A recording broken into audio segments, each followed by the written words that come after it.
and to the council's lawyer would be held up until the council lawyer was able to clear it to see whether any redactions were needed, and then it would be released to the press and the public. Each member of the committee was given a copy as well.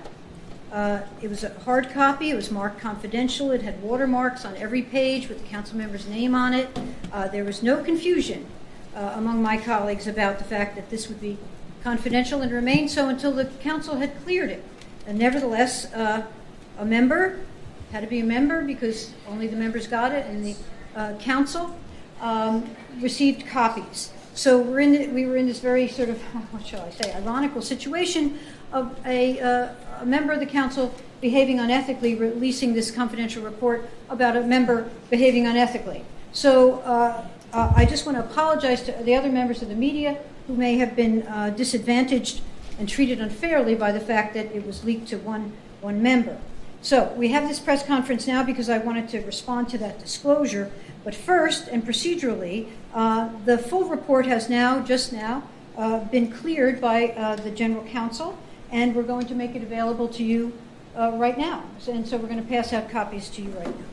It'll also be put up on the council website under committees. The ad hoc committee on this matter has its own designation, so you can just click on there and get an electronic copy. Now, second, there were extensive attachments as part of this report, but they're not part of your report yet. I believe they've just been sent over to the general counsel, and I will have a copy as well. I will tell you now that I am not going to make this available to the other members of the committee until it's been cleared by counsel to see whether there are any redactions that have to be made for privacy or lawyer-client privilege or matters like that.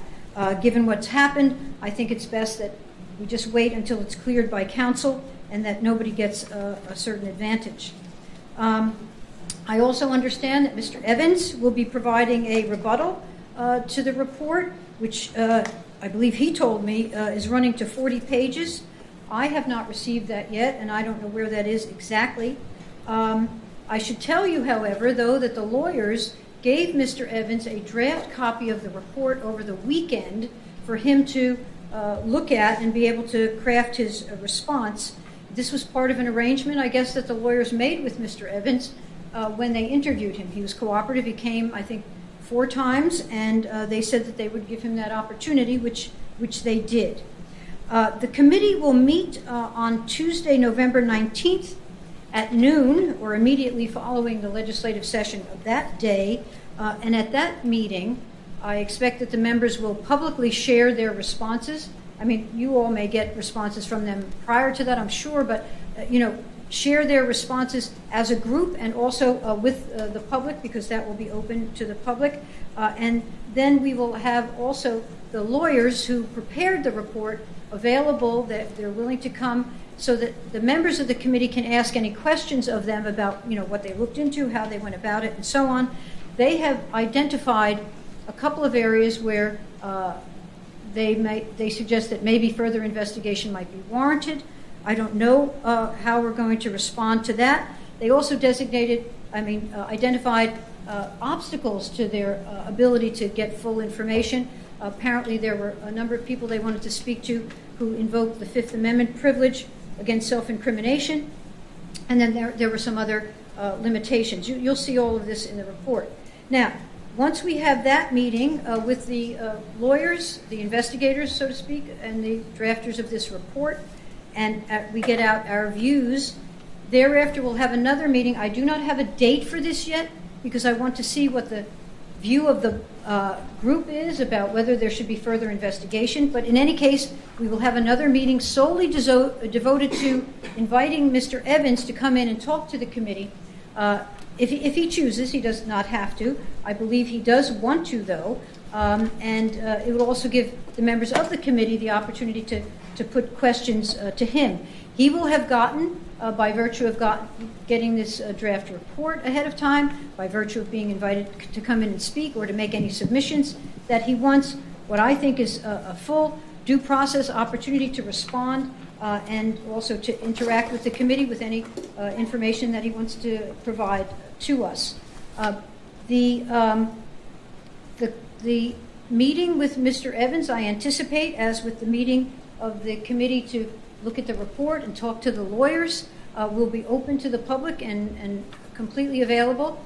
If it should happen that there is one aspect or something that really requires that we go into executive session, well, then we'll have to invoke the appropriate rule and vote and go into executive session.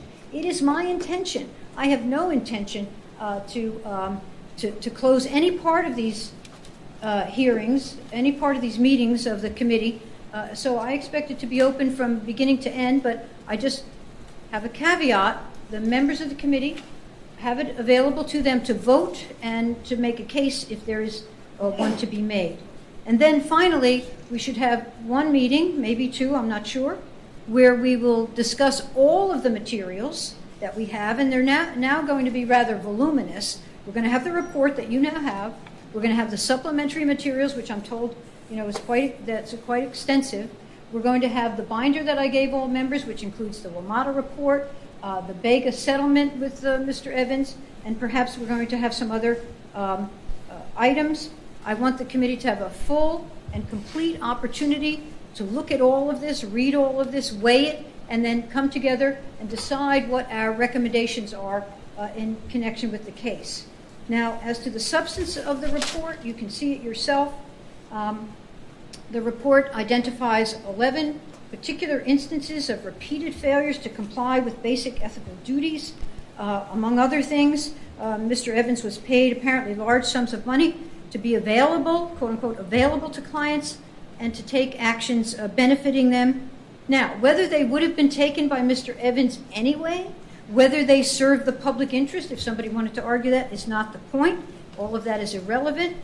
If these were clients, if these were people providing remuneration to him at a time where he was representing their interest, he had a duty at the minimum to disclose that. And there are repeated failures to disclose his financial interests as our rules require. Now, the report does cite a failure to see the conflict of interest inherent in his arrangements, perhaps a misunderstanding, but you will see, I think, when you look at it, that it does reflect more something of a casual attitude. He said, well, I felt I would know it when I see it when I was stepping over a line. My word is it reflects, I think, a bit of arrogance or willful blindness to ethical requirements. And as I said earlier in the day, I think based on what has been presented, and I know Mr. Evans will have his turn to respond, but based on what's presented in the report itself, I think that we're all entitled to be disgusted by what we read in that report. And I also said that the report should make every resident of the District of Columbia shudder, not only, and I'm going to make a broader point here, not only because of the reported instances of code of conduct violations by Mr. Evans, but I think this report exposes yet again the undue influence of certain well-connected law firms and lobbyists and businesses have on the work of our government. Just read that portion that deals with the influences of PEPCO with respect to the PEPCO-Exelon merger, or the defeat of a bill, which happened to be mine, to have money to study a public power alternative. These sorts of things are really corrosive of confidence that people should have in our government acting not for special interests, but acting in the public interest. So, as I said, the report is being distributed to you. Did everybody get a copy? I want to make sure everybody had a copy. And it is also online, as I indicated. I have Chairman Mendelson here, but I think he's here just to help out if there are any questions. Correct. Is that right? I do not have a statement at this time, but I'm available to answer questions. So are there any questions? How about those gnats? I don't know what you want to ask here. Yes, sir. I obviously have not read the report, but... You haven't read it yet? I just gave it to you. The executive summary, I'm sure, will be very helpful, Yes. especially to a TV reporter. Yes. But if the Post's account is correct, only one of these clients agreed to be interviewed by the law firm. What do you make of that, and the ability to look for the lawyers to come to their conclusion? Well, we will be talking to them directly, but I think as you read the report, you'll see that they had many other sources for their information, emails and things of that nature. So I do think they had enough. They would have wanted those people to come forward, but people are entitled to claim their Fifth Amendment privilege. And one person, I believe, claimed some health issues about why he couldn't come. There was also a rather specious argument, I thought, that he didn't live in the District of Columbia and so therefore was not subject to the jurisdiction.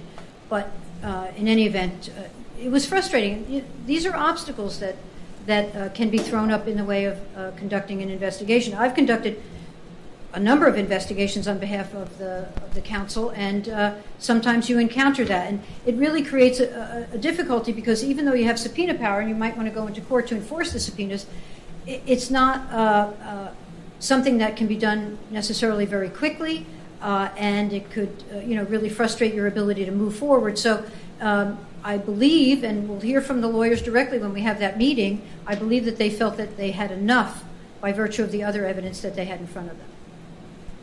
Yes. Can I follow up on that question? If only one of Mr. Evans's consulting clients agreed to speak to the law firm, can you and Mr. Mendelson comment on how thorough you think this investigation is that was done by Melville and Myers? And then I have a follow-up question. Well, I think you all will have to read the report and make a judgment about it. I mean, I'm still myself weighing it and looking at it, but it seems as though it's pretty well documented from other sources. And so I have a high degree of confidence that their conclusions are valid.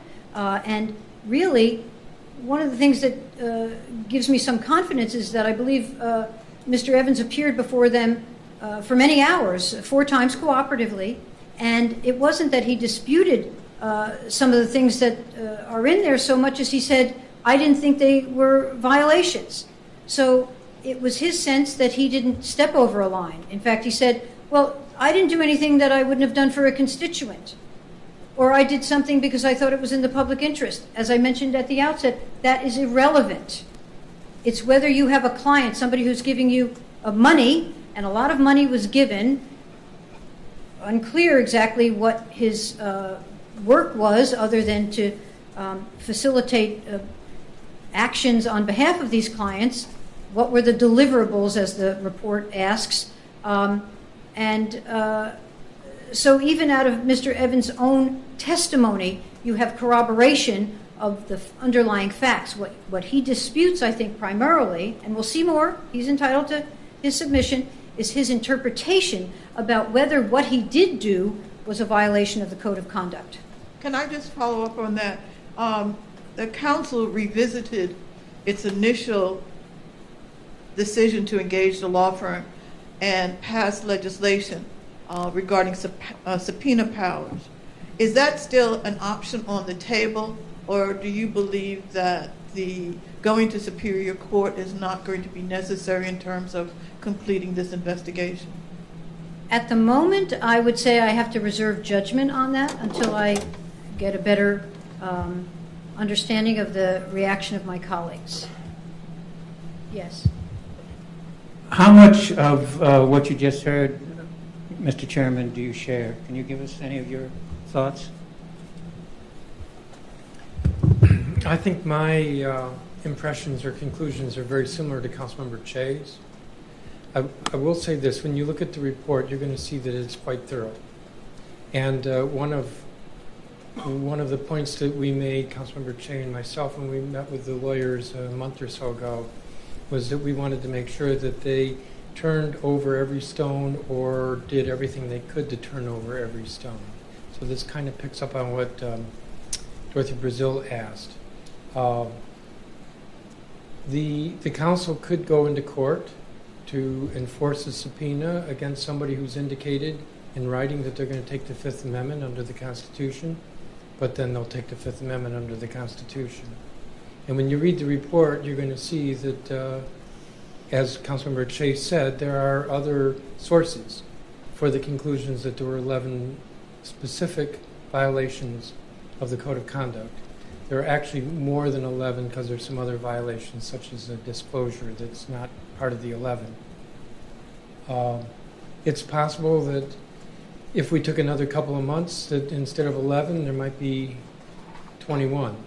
But it's pretty clear from the report that there was a pattern as well as, I guess I would say, practice or attitude that is as much of concern. This question is for both of you, but I mean, given what you read in that report, are you calling on him to resign? What are you calling for to happen at this point? I'm not calling on him to resign because I think that as chair of the committee, I have to be true to the charge to the committee to look this over and to come up with recommendations about what should happen. So I am reserving judgment on that in order to be true to what I'm supposed to do as the chair of the committee. And ultimately, you can't throw him out, right? You can No, severely we punish could. him, but We could. Under the rules, I think it was passed in 2011, there was an addition. We have 3 specific things that are mentioned. You can reprimand. We've already done that. You can censure, which is a more serious disciplinary action, or you can remove from office. That requires a super majority vote.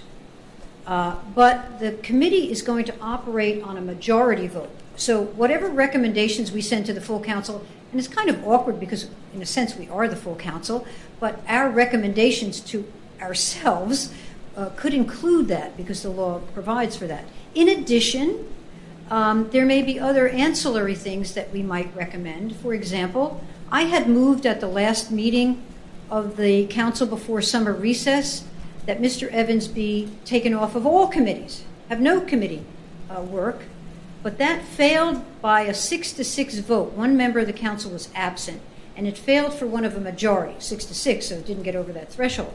But it's possible that that could be one of the recommendations as well.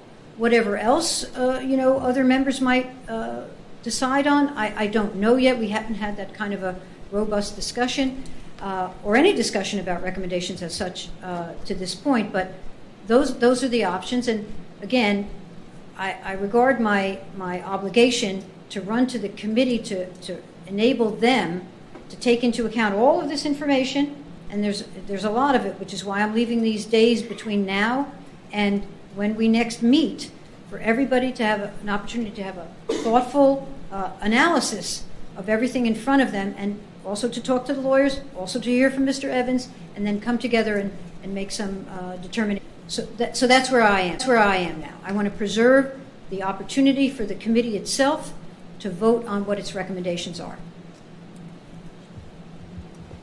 Agree with that?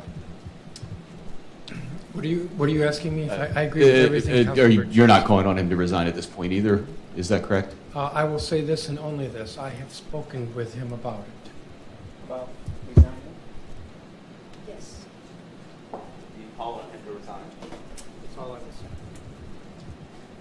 say. Yes. Yeah, Councilmember Cho, you mentioned in July that the vote was 6-6. The tie vote was Councilmember Evans. When it comes to the recommendations that the ad hoc committee makes that will come before the full council, do you expect that Councilmember Evans will have a vote on that? He will not obviously have a vote in the committee because he's not a member. But when it goes to the council, he will have a vote on those recommendations. We've had situations like that before where we wanted to reprimand or something. I believe Councilmember Barry voted against a recommendation that he be censured or reprimanded. Do you remember which? Twice. So yes, he will have a vote on that. But that will be the entire